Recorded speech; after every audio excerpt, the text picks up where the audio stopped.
અમદાવાદમાંથી શંકાસ્પદ પનીરનો જથ્થો ઝડપાયો છે। ફરી એકવાર શંકાસ્પદ પનીર અમદાવાદમાંથી ઝડપાયું અને કાર્યવાહી કરવામાં આવી રહી છે। શંકાસ્પદ પનીરનો જથ્થો અમદાવાદમાંથી ઝડપાયો તો ફરી એકવાર નકલી અને જે પનીર બનાવવામાં આવતું હોય છે ગોતાની શ્રી કૃષ્ણા ડેરીમાંથી આ શંકાસ્પદ જથ્થો ઝડપાયો છે। ડેરીના માલિકે પોતાનો લૂલો બચાવ કર્યો।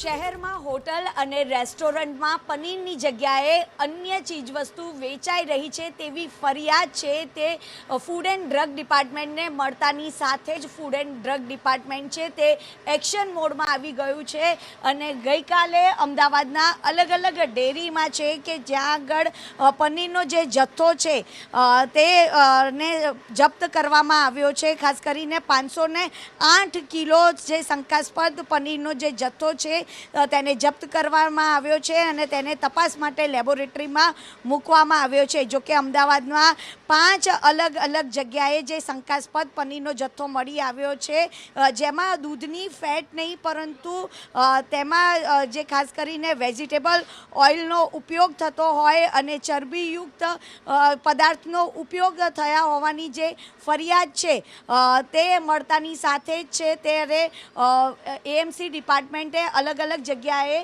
જે ડેરીઓ આવી છે ત્યાં આગળ પનીરનો જથ્થોને જપ્ત કર્યો છે। અત્યારે અમે લોકો આવી ગયા છે અમદાવાદના ગોતા વિસ્તારમાં આવેલી કૃષ્ણા ડેરી અને કૃષ્ણા ડેરીના માલિક છે આપણી સાથે, તેમની સાથે વાત કરીશું। બાબુભાઈ, આ પનીરમાં શેનો ભેળસેળ કરવામાં આવતો હતો?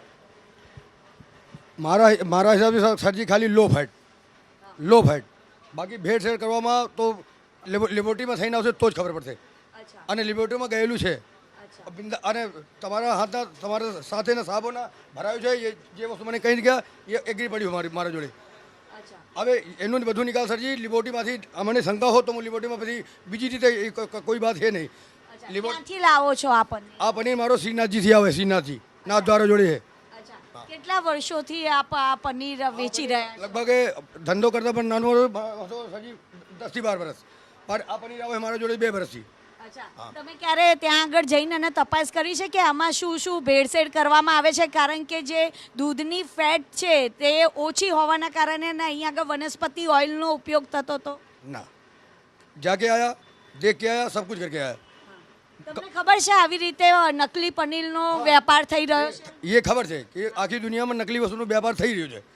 હા, પણ આ વસ્તુ જે છે સરજી લેબોરેટરીથી આવ્યા પછી વાત, એના પહેલાં હું નહીં કહી શકતો, બાકી આ રીતના ઊભા ન રહું તમારા સામે।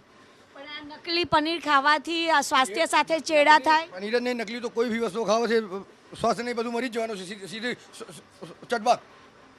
હા, તો અમદાવાદના આ ગોતા વિસ્તારમાં જે 199 કિલો જે પનીર છે તેનો જે જથ્થો છે તે અત્યારે સીલ મારી દેવામાં આવ્યો છે, એટલે કે 60,000થી પણ વધુ આ જે પનીરનો જથ્થો છે તે અહીંયાથી જપ્ત કરવામાં આવેલો છે અને ખાસ કરીને તેની જે તપાસ છે તે ફૂડ એન્ડ ડ્રગ ડિપાર્ટમેન્ટ દ્વારા કરવામાં આવી રહી છે। લેબોરેટરીમાં કરવામાં આવશે અને ત્યારબાદ જ ખબર પડશે કે આ પનીર ખાવા લાયક છે કે નહીં, કારણ કે પનીરના નામે જે એનાલોગ પનીર જે વેચવામાં આવે છે તેને લઈને અને હવે જે ફૂડ એન્ડ ડ્રગ ડિપાર્ટમેન્ટ છે તે એક્શન મોડમાં આવી ગયું છે।